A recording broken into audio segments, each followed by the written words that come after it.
Herkese selamlar arkadaşlar. Arkadaşlar geçen haftadan biliyorsunuz Azerbaycan vize işlemleri açıldı. Şu anda Azerbaycan vize veriyor. Yani giriş çıkış yapmanız için, yani Türkmen vatandaşları için konuşuyorum. Giriş çıkış yapabilmek için vize veriyor. Şu anda sistem açıldı. Vize almak isteyen ya da ki giriş çıkış yapmak isteyen bize ulaşabilir. Telefon numarasını şuraya bırakacağım büyük ihtimal. Şuradan alıp bize ulaşabilirsiniz. Adresimiz de videonun altında olacak. Şimdi Azerbaycan'dan Kazar Denizi yoluyla Türkmenistan'a gitmek isteyen arkadaşlarımız için ben geçen haftadan beri araştırıyorum. Şöyle oradaki kaptanlardan birinden ses aldım. Neler olduğunu daha iyi anlatabilmesi için bu sesi size duyurmaya çalışacağım. Hatta bilgisayarı böyle yaklaştırayım. Sesi de tam açayım bakalım olacak mı? Olur büyük ihtimal. Sonra deneriz, olmazsa başka şekilde yükleriz. Hadi dinleyelim beraber bakalım ne diyor. Salam Aliye. Necəsən, nə var, nə yox? Aliye, o Türkmenistan'a gəmi yolu var, amma pasajir getmir. Parom gedir, nə aparır? Vagon aparır, tır aparır. Tır şoförləri orada maşınlara minirlər, ölkələr arası tır daşımaçılığıdır.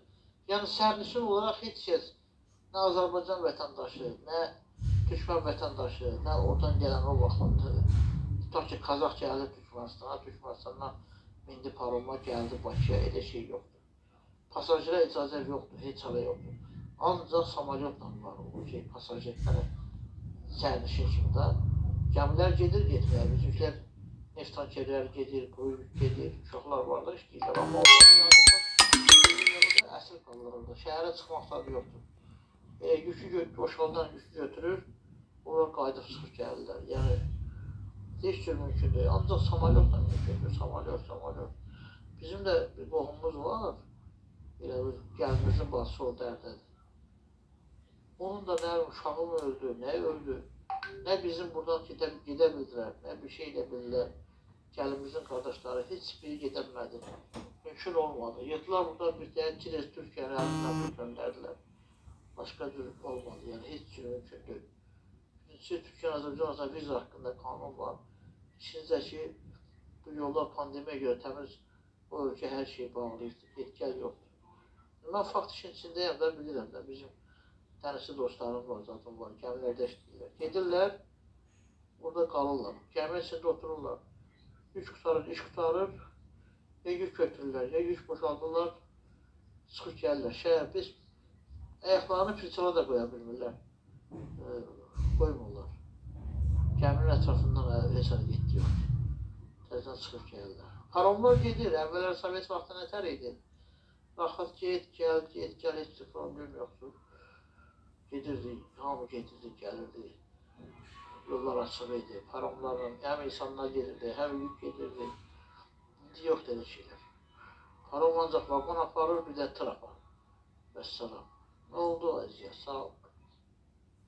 Evet arkadaşlar, anlamadıysanız ben size tercüme etmeye çalışayım. Bu arkadaş Azerbaycan'da, ben de geçen haftadan beri bununla konuşmaya çalışıyorum. Oradaki arkadaşlarımın aracılığıyla buldum bu kişiyi de. Orada denizcilik yapan arkadaşlardan birisi. Diyor ki buradan hiçbir şekilde Türkmenistan'a geçiş yok. Gidiyor, neler gidiyor? Tırlar, yük taşıyanlar, vagonlar. Hani vagon herhalde, anlıyorsunuz ne olduğunu.